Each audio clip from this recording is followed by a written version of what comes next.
Toubactu officiel bis ni ki tey daal jàpp leen dootu leen amati benn jaaxle si wàllu info bu gaaw te wóor. waaw Baye Dame maa ngi lay ziar gis naa la dégg de Baye Dame di yow ab sëriñ nga yow mbaa jiwu bi moom ak engrais bi moom sore nga ko rek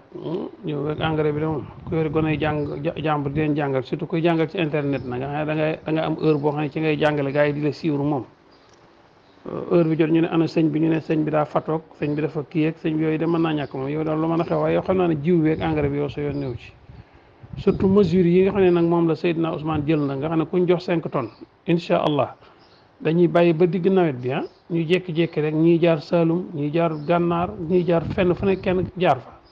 les contrôles ñii dugg ci département yi ñii dugg ci région yi ñii dugg ci commune bi kuñ joxoon engrais ku ne ñu ne say tool ngay seet si la ñuy seet si boobu mesure moom wax dëgg yàlla moom Ousmane waru ko joona boole moom seeti tool moom baaxut seeti tool moom béyee boo ñuy war a wax nañu wax léegi moom waaw il paraît am na benn pourcentage boo xam ne kuñ ko jox ci ay tonnes day